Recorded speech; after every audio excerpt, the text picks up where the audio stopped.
What it do, man? It's your boy Wise, man.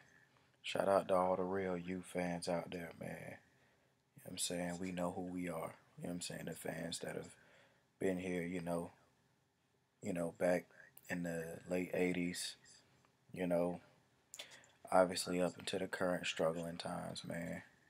You know what I'm saying? Salute to y'all, man. I'm going to do a preview of the Miami Duke game. Kickoff's going to be Friday, about 7:14. Shout out to college football vids. Shout out to all about the U83.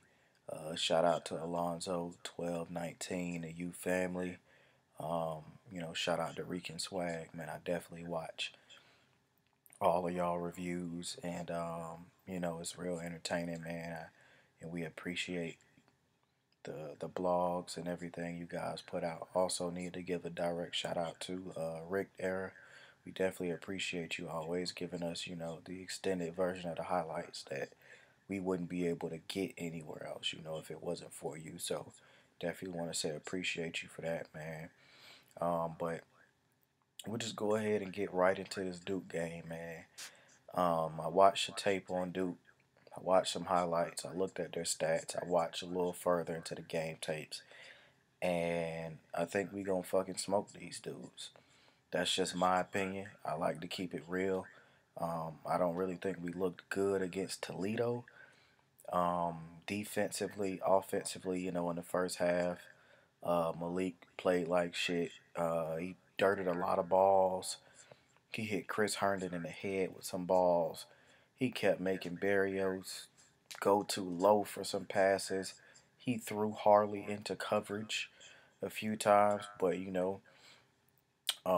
came out in the second half and looked sharp, man. I don't have any complaints about the second half outside of the pick. That was a terrible read. He was trying to hit Jeff Thomas coming across, but other than that, man, I thought he played excellent. And if he can play like that, then I definitely believe, that we can win and win a lot of games this year. But I just don't believe he'll be consistent. But, he just needs to be consistent enough. That's why we got to depend on the defense, man.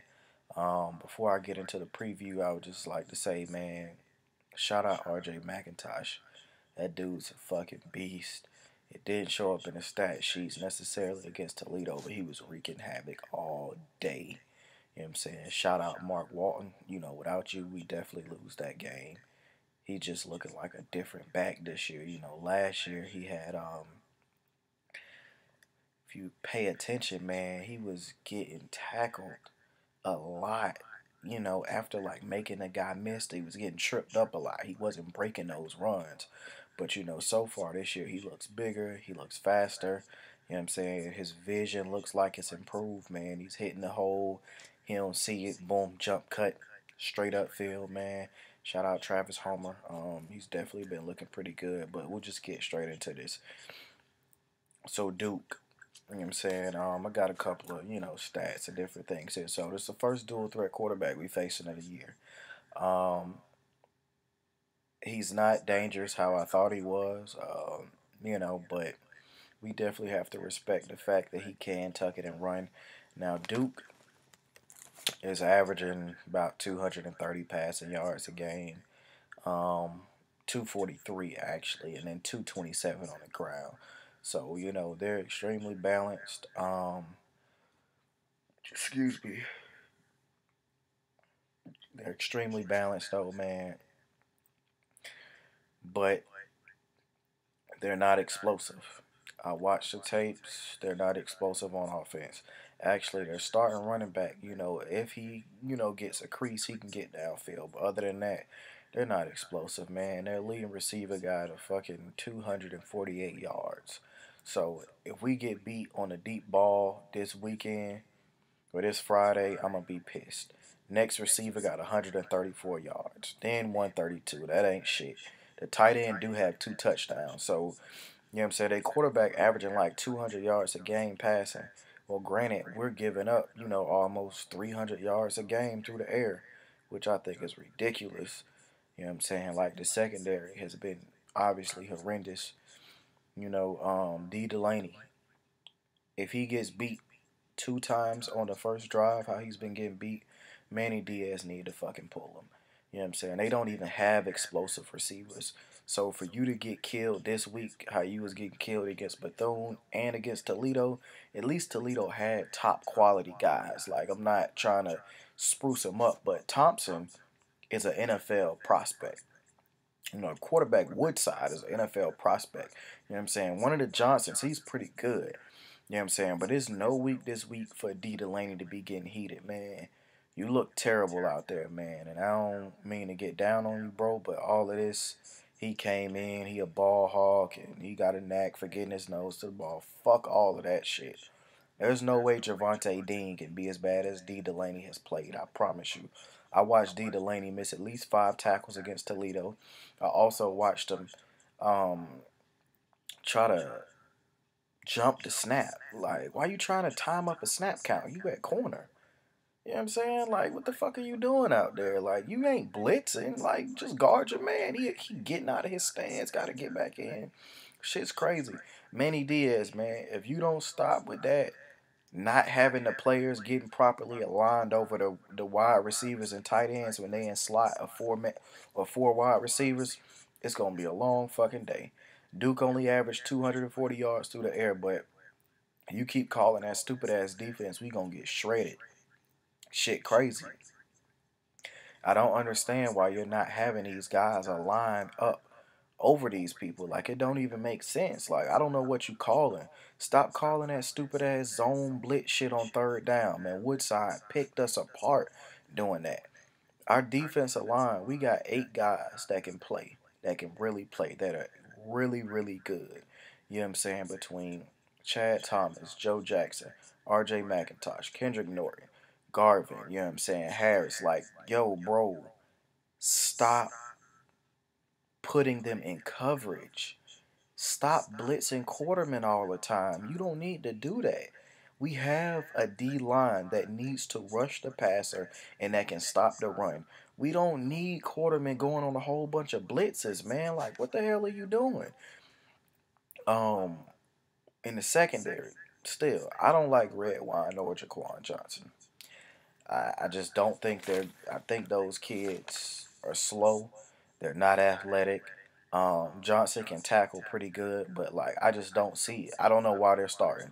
I think Amari Carter should be starting for real. Let him learn on the job. That kid gonna come up and bring the hammer down just like Jamal Carter used to. You know what I'm saying? And I honestly say put Robert Knowles back there. You know what I'm saying? In the other spot. You know, I've seen him make like 1 or 2 breaks on the ball that was really good, man. Like, or if it's that bad, you know, for Delaney, they might want to try him at, free safety if he's not comfortable on the boundaries. You know, I've watched Delaney's tape, and he actually, like he has ball skills. And I don't care if you're in high school, college, whatever, like if your tape shows you have ball skills, you have ball skills. But if you never in position to use those ball skills, then it don't fucking matter. So they might want to put him at free safety, you know what I'm saying, to give him a little more free reign so he won't be out there on the outside like that. He might actually make a lot of plays there, man. He's not a small guy. You know what I'm saying? He's 6'1", 6'2", about 200, 205. He can hold his own back there. I mean, he's bigger than Red Wine. He's bigger than Johnson for sure, especially Red Wine. But, we need to put some other guys back there, man. Shout out Bandy. I call him Bandit, man. That boy be out there making plays, man. He one of them young dudes that we got that has confidence, man. He got the confidence and he got the instincts. You know what I'm saying? So Bandy, man, I think you're gonna be a star for us, man. Shout out to you. But the defense, man, y'all gotta show up on Friday. The D line did a great job on Saturday. Linebackers I can't really say much about because the action was slow because they weren't lining up over receivers, but that's a defensive play call. That's a defensive scheme issue. Um, on offense, man, I love to see, us get Armand Richards back. You know what I'm saying? To see how Malik looks and how the offense looks with Armand. You know what I'm saying? That'll be lovely. But yeah, man, a quarterback, he's okay. One thing I've noticed about Duke's defense is they're prone to give up the big play. I watched highlights of them against Baylor, terrible. Their DBs are prone to give up the big play. Now, I can say they will make a play on the ball if they're there because they have 7 interceptions so far. You know what I'm saying? I think 6 by the DBs, 1 by a linebacker. But yeah, big play. Big play city. So we need to be taking those shots down the field because they're not as disciplined as Mark Richt claimed they were in the video. You know, I watched the tape and they got beat a lot against Baylor. And then they also gave up big plays last week against North Carolina, in the run game and in the air. Um, they only gave up, 17 points, but they allowed big plays to happen. You know, their 2 touchdowns, excuse me, for North Carolina came on a 50 something yard touchdown run by the quarterback and then about a 50-yard throw downfield. But there was like 1 or 2 other plays where they beat them deep downfield or was able to get around the corner. You know what I'm saying? So our speed needs to come through for us. Um, the offense, stats wise, for the U been playing pretty good, but I just don't think these guys can match up with us. Speed's too much.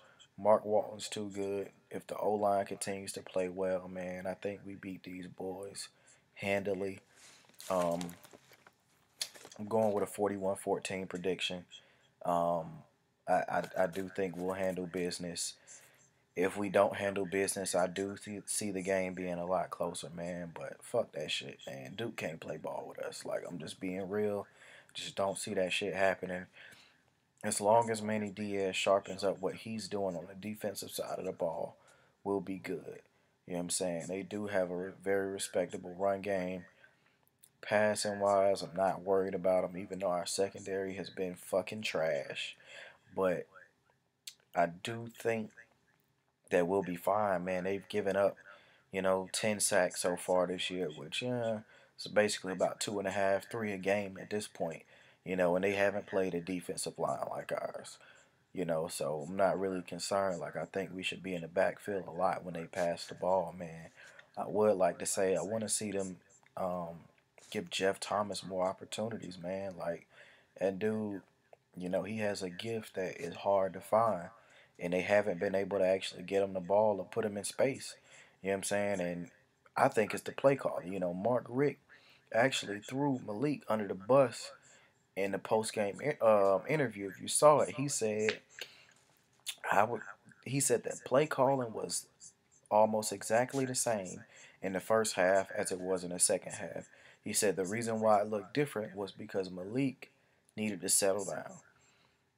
He was going through his reads too fast. He was locking on to one guy. And he was like, in the second half, once he settled down, you saw the results.